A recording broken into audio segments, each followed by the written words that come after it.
Ja, hierdie tyd van die jaar dink jy dalk aan hoe om jou geld te spandeer en nie noodwendig oor spaar nie, maar Ronald King, hoof van openbare beleid en regulatoriese aangeleenthede van PSG Financial Services, kuier vanoggend weer op die Geelbank om vir ons 'n bietjie raad te gee oor spaar.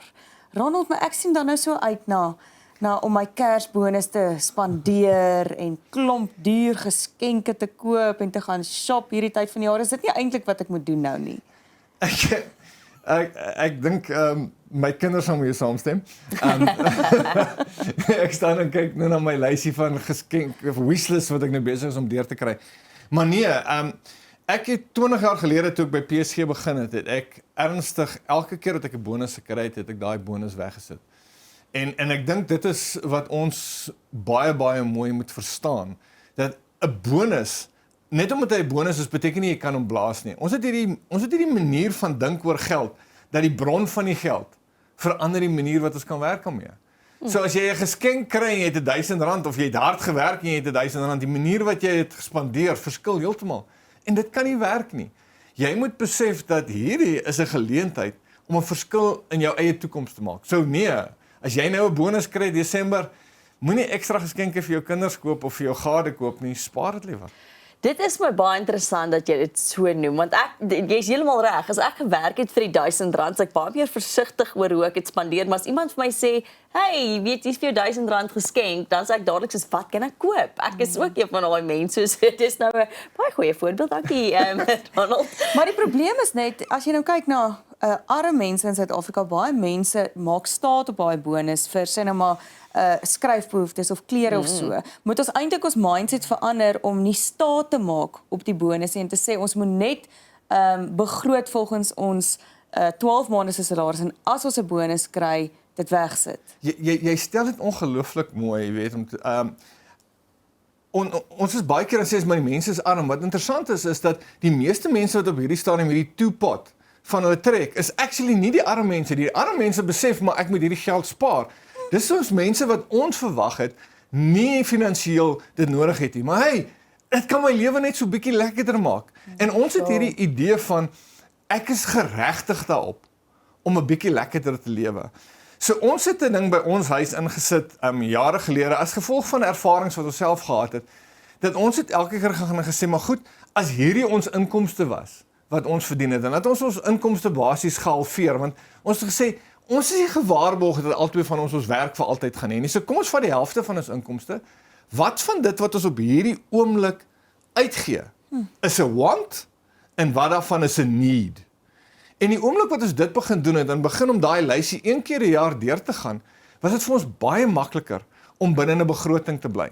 Dis eintlik interessant om te sien dat die armes is die ouens wat baie beter met hulle geld werk as ons middelklas mense. So dis hulle wat 'n begroting moet bou. Nou Desember sit jy en jy bou jou begroting vir volgende jaar sodat jou Kersgeskenke, as jy dan nou nie hierdie jaar reg kry nie, ten minste volgende jaar Kersfees uit jou salarisse uitbegroot word. As jy dit reg gekry het, het jy vir jouself hierdie jaar die beste Kersgeskenk gegee wat jy kan gee.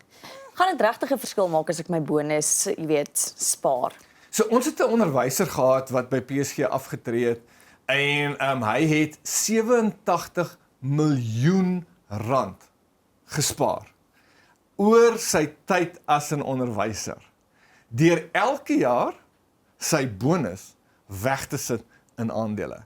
Jy kan 'n massiewe hoeveelheid geld spaar. My dividende, soos ek sê, ek het vir 20 jaar het ek hierdie ding gespaar. My dividende hierdie jaar is 3 keer wat my salaris 20 jaar gelede was. En dit is net omdat ek elke jaar daai bonus gevat het en gegroei het. So jy kom by 'n stadium wat dit selfs daai klein bedragies 'n massiewe verskil maak. En waar begin ek? Ek het nou nog nie my vorige bonusse gespaar nie. Is dit te laat nou? Is dit nou verby met my of kan ek nou maar hierdie jaar begin om my bonusse spaar as ek eene kry? Nee, ons sal moet gaan gesels hier met die mense. Ja. Ek sal ons nou nog gebel en net seker maak dat ons 'n bietjie bonus vir jou kan bysit. Die belangrikste ding is dat elke bietjie wat jy wegsit, maak 'n verskil. En die plek waar jy begin is by jou noodfonds. Want die ding wat ons weet van die toekoms is dat hy heeltemal gaan anders te wees as wat ons vandag het. En ons beplan nie altyd baie goed vir die dinge nie. En wat ek ook sien is dat die meeste mense wat in die moeilikheid kom in die moeilikheid omdat daar iets ernstigs gebeur. Die kar se engine breek. Nou skielik het hy nie meer die kar om by die werk te kom, hy verloor sy werk, al daai tipe van goed. Onvoorsiene goed. Onvoorsiene goed. So begin by 'n noodfonds. As jy besig is om te werk, moet jou noodfonds so 3 maande se inkomste wees wat jy in 'n spaarrekening apart het. Nie eene wat jy elke dag sien nie, want dan gee jy dit uit. 3 maande se geld as 'n noodfonds, as jy afgetree het, so jy het nie meer 'n inkomste stroom nie, dan moet dit so 6 maande se inkomste wees. Baie belangrik dat jy altyd begin by jou noodfonds. Sjoe. So nou moet ek my salaris hê, 'n noodfonds hê en dan moet ek nou spaar ook, Ronald. Dis baie wat ek nou moet begin doen ewe skielik so aan. Nice, ma. Vertel ons van belastingvrye beleggings. Ja, belastingvrye beleggings is nou so 'n paar jaar in Suid-Afrika en dit maak nogal 'n verskilletjie.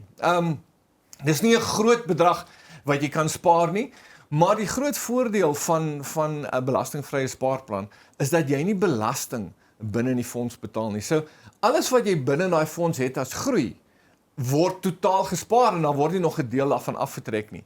Nou, die verskil is ongeveer 2% per jaar wat jy spaar as gevolg van die feit dat jy nie belasting betaal nie. Nou kan jy sê maar 2% is nie baie nie, maar oor die tydperk wat jy gewoonlik werk, beteken dit dat jou geld 4 keer meer werd gaan wees as wat dit andersins sou werd gewees het. So dit maak 'n verskil oor die langtermyn. En Ronald, ons het nou geleer ons moet 'n noodfonds kry en dan moet ons die geld wat ons kan spaar gebruik vir 'n belastingvrye belegging. Is daar 'n spesifieke tipe belastingvrye fonds wat jy kan aanbeveel? Wel, in die eerste plek wil ek vir jou sê, dit lyk my ons het slegte nuus. Jy gaan nie 'n bonus kry nie, hulle gaan nie sy elektrisiteitsrekening moet betaal. Maar as dit kom by die belastingvrye spaarplanne, dan is dit baie belangrik om te besef dat wanneer jy by beleggings kom, moet jy eerstens jou produk, en ons noem dit die wrapper, en dit bepaal jou belastingvoordele. So jy het jou uitreaniteit, jou uitkeerpolis, jou gewone spaarplanne, jou belastingvrye spaarplanne. Dit sê nie vir jou hoeveel groei jy gaan kry nie, dit sê net hoeveel belasting jy spaar. Binne in daai fonds bepaal jy dan wat die bateklas is, of jy in kontant belê, wat die verkeerste ding is om te belê. Ons by PSG sê, jy spaar jouself bankrot as jy in kontant spaar. Wanneer jy na 'n belastingvrye spaarplan kyk, is die bedoeling om nooit die geld uit te trek. Jy wil eintlik leef van die inkomste uit daai spaarplan uit. En daarom is dit belangrik dat jy na aandele kyk, na jou beleggings wat vir die langtermyn is. Onthou een ding, jy gaan 106 raak. As jy 106 raak en jy's 50, het jy nog 56 jaar oor wat jy van daai geld moet lewer. Kontant gaan dit nie vir jou gee nie. So maak seker dat jy eerder in aandele binne daai belegging is. Dis baie interessant. Ons leer eintlik so baie by jou elke keer wat jy hier is en die mense het ook so baie vrae, elke kyker. As die kyker nou nog vrae het wat hulle aan jou wil stuur sodat jy vir ons kan beantwoord, waarna toe stuur hulle dit? So volgende week gaan ons al die kykers se vrae weer 'n bietjie hanteer. Dis iets wat nogal elke keer vir my opwindend is, want hulle vra vir my vrae wat ek baie keer self 'n bietjie moet gaan navors. So hulle kan dit vir my stuur na ronald.king@psg.co.za en dan bespreek ons dit volgende week. Baie dankie Ronald, dit was heerlik om saam met jou in die lig te